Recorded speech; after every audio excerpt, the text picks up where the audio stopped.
Nein, da waren wir ja schon bei der Metro. Die Metro war ja Sitz hinter, so. Ja, hoch.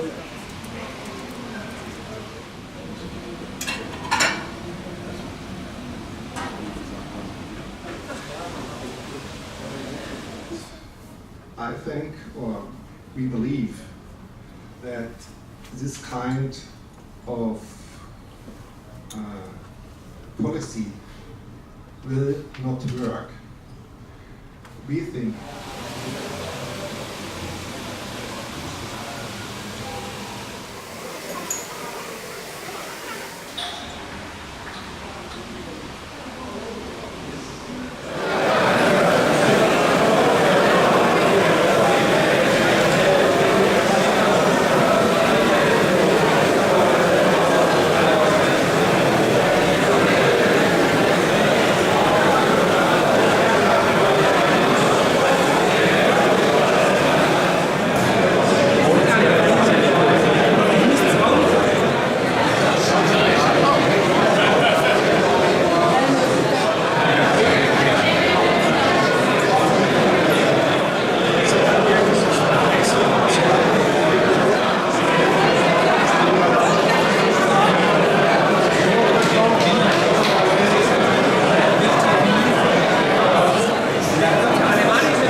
Yeah? Train. Oh, it's just a train.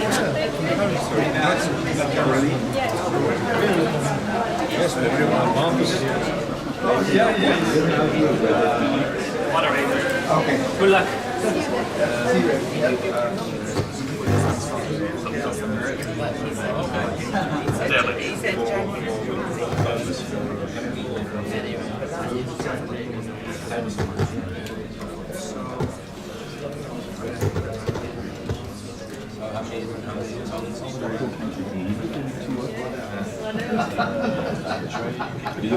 This is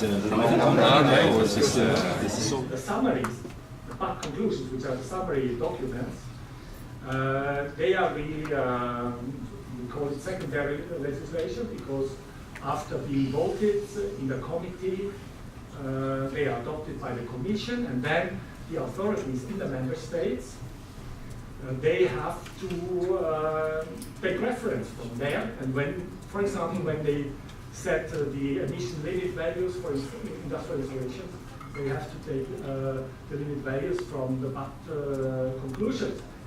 There are ranges given.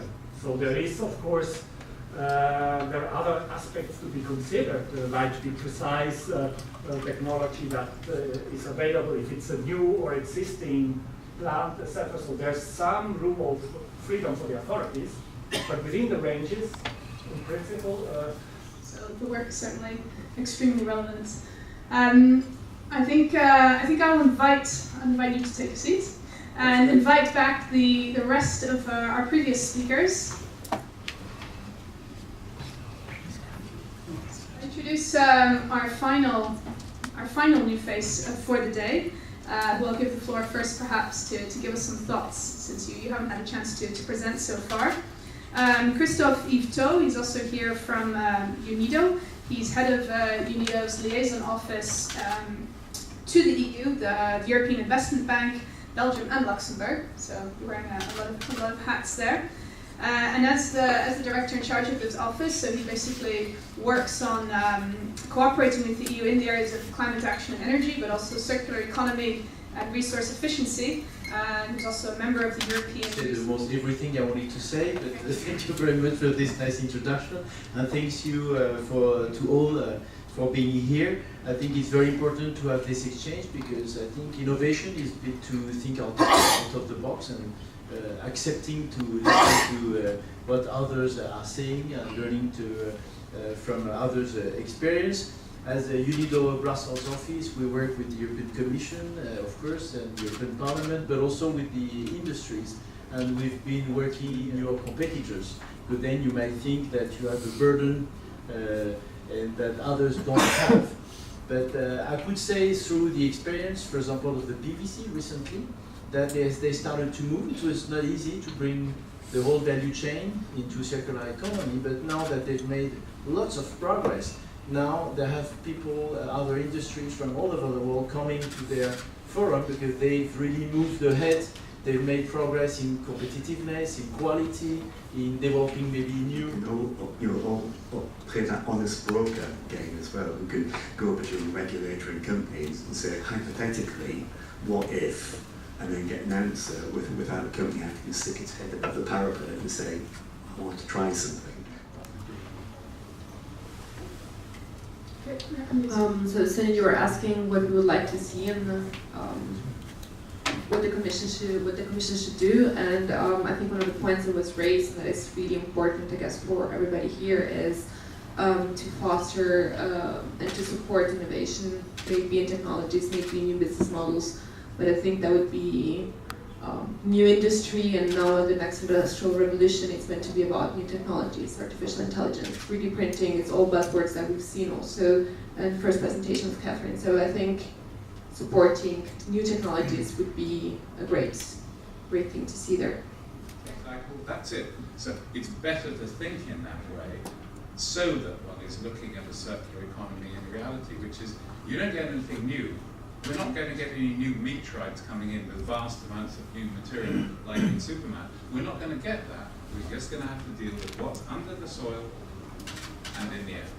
And it's better to have that vision in an industry going, because we've done it as a global industry on refrigerants has moved from having a panic, a very reasonable panic about the loss of the ozone there, solving it over a period of years, first of all with highly toxic and then slightly less toxic but massively dangerous to the environment because of their carbon dioxide, and moving to the solution that could have been right at the beginning, but technologically they couldn't go. So they've moved, HFCs, CFCs, we've moved into an area now of solving our problems on the ozone using very simple chemicals which are relatively easy to sort out.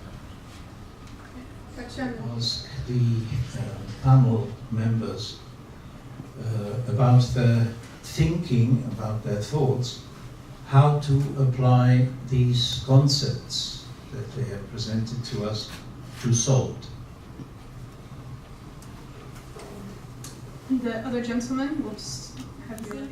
At the moment, we don't have any examples of the salt industry using the chemical leasing model. Considering the uses of salt, it would be probably best in situations of de-icing or wastewater treatment. Just to make it clear, chemical leasing cannot be used if salt is part of an ingredient of a determined object. In that case, it's not possible to use chemical leasing as a way. However, as I was saying before, de-icing or wastewater, it's probably something to look into. Sorry, a bit before going and to conclude this session, first of all, thank you to all the speakers and thank you to the audience for joining us today.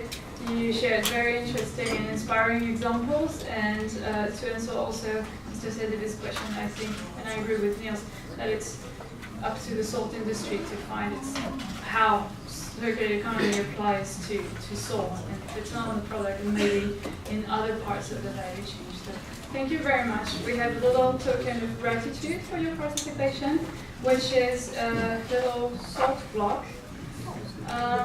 with the year, this year engraved. So you will have a nice souvenir. And thank you very much.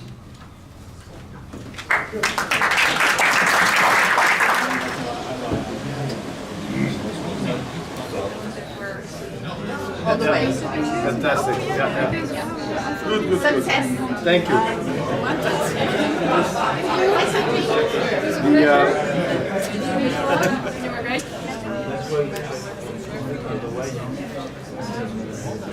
We don't have this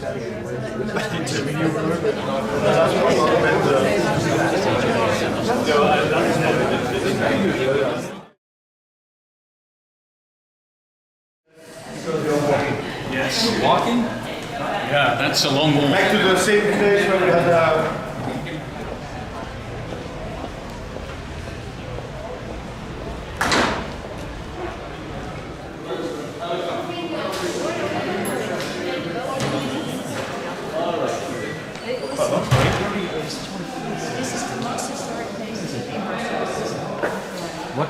what science is you know what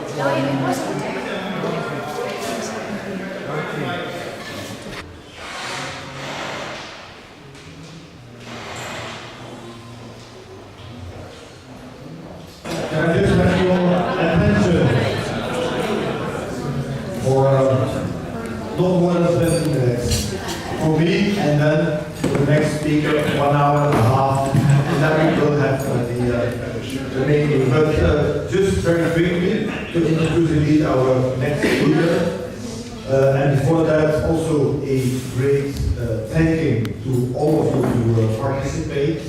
Brussels is not the most famous venue to come, because Thessaloniki, of course, was much better and attractive before example, but I think it was really important to come to Brussels. It was a decision of the board that really saying, well, we should bring EuSalt to Brussels, but also Brussels to EuSalt. I think today's presentations and debate have shown that we were able to get and to grasp some interest of the European stakeholders in our debate, but also for us to learn a bit, like yesterday, to learn a bit how Brussels works. And so I hope that this will be taken in our everyday work also.